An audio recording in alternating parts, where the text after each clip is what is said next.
I'm Matt Atkinson here with Joel Zieve discussing a very common question I get all the time. What's the difference between a real estate broker and a real estate agent? There are many in the mortgage and real estate industry that don't even understand the difference. So I have to imagine the general public doesn't either. So let's discuss those differences with Joel Zieve, a real estate broker. Sounds great, Matt. Let's do it. Before we jump into it, let me give everyone a high-level overview of your background.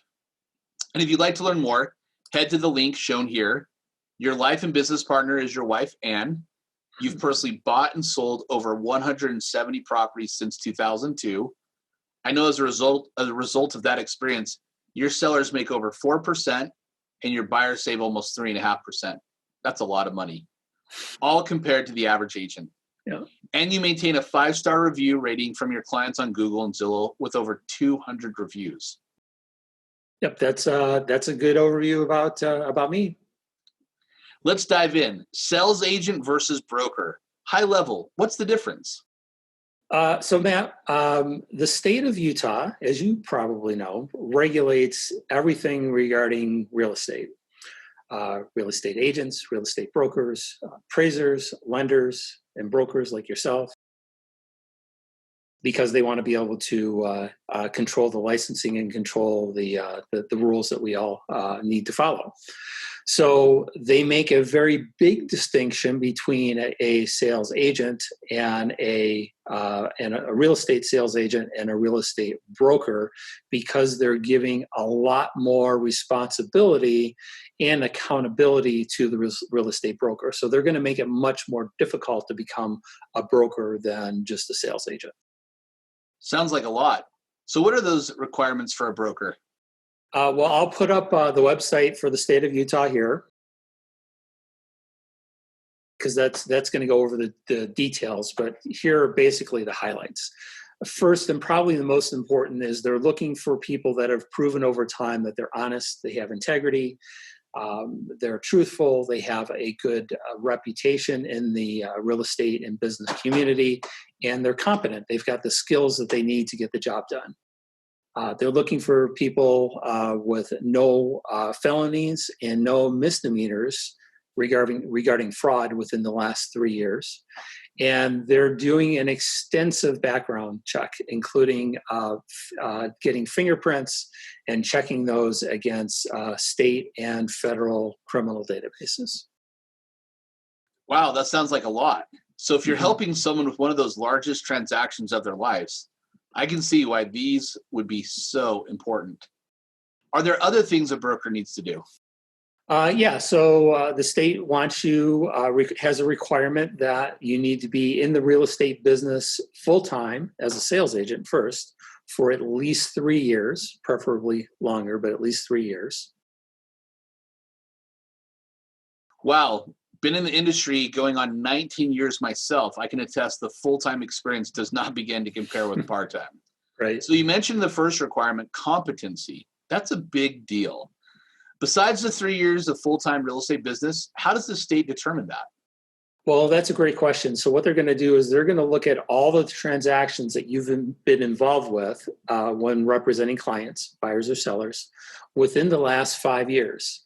And they're looking at those in quite the amount of detail. They're looking at, they want to see all of the purchase contracts, the settlement statement, all the other paperwork that's involved. And you need to show them within the last 5 years that you have at least 60 of what they call experience points. That's a lot of transactions, but more importantly, that's a lot of families. Yeah, oh, for sure. And many people that want to apply and become brokers simply can't, because they don't have that volume of transactions within the last 5 years. Right. I know that closing that many transactions isn't easy, and there's no substitute for hands-on experience. Mm-hmm. What else does the state require to be a broker? Well, they require an additional 120 hours of state-approved education that's specific for the broker's license. And at the end of that, you need to take and pass the state exam for the broker's license. Wow, that's a big-time commitment to add to the amount of education and knowledge that brokers have. Mm-hmm. I know that passing those exams isn't easy at any task. I would imagine that not many pass the exam the first time either. Yeah, and the state's not going to share that, but just from what I've heard, there's many that don't pass the first time. Okay, Joel. So I got to put you on the spot. Did you pass the first time? Yeah, it really wasn't an issue for me. That's awesome. That doesn't surprise me, given the very extensive experience you have. Anything else you want to share? Yeah, so the next step in the process is after you take the exam, you need to submit your application to the state. So you're going through and documenting all those transactions with those 60 plus experience points over the last 5 years, and you're giving them all of that documentation to review.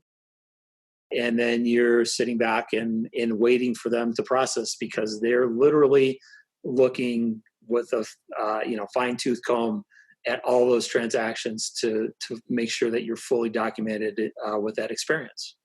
Wow, that's a lot. So basically, the state of Utah, who regulates all real estate related licenses, is a lot pickier on who they allow to be a real estate broker compared to being a real estate salesperson. Yeah, at a high level, that's a great summary. I guess we could have made this video a lot shorter, huh? Yeah. Well, any idea how many brokers there are compared to sales agents? Well, I know that total between agents and brokers, there's over 27,000 in Utah. How many are brokers? I don't know. I know it's a small minority. Wow, 27,000. So given the choice between working with an agent or a broker, why would someone choose to work with just an agent? That's a great question. And really, I guess I see two reasons for that. One is people aren't educated. They don't understand the difference between an agent and a broker. One of the reasons we're doing this video for you. And the second is they've got a friend or a family member that they already know who's a sales agent. I mean, heck, there's 27,000 in the state. So Right. Chances are pretty good that you're going to know somebody. And they're just afraid of telling them no, that I'd rather work with someone with the experience of being a broker than with you that doesn't have that license. That makes sense. And of course, doing business with friends and family has a lot of risks. If things don't go well with the transaction, it could destroy the relationship. Right. Not worth taking the risk, if you ask me, but that's just my opinion. Yep, and I think a lot of people feel that way too. Well, thanks for sharing all of this, Joel. I knew probably most of you knew a broker was better qualified to get the results you deserve compared to just an agent, but I didn't realize what an extensive difference there was. Yeah, big difference, and I appreciate the opportunity and the time you took, Matt, today to help us educate everybody on it. You bet. If you'd like to get in touch with Joel for additional information on this topic, or more importantly, to interview him to see if working together to help you find a top paying buyer for your house, or help you find the amazing dream home, you'll find his contact information popping up below. There you go. Thanks, Joel. Hey, thanks, Matt. Have a great day.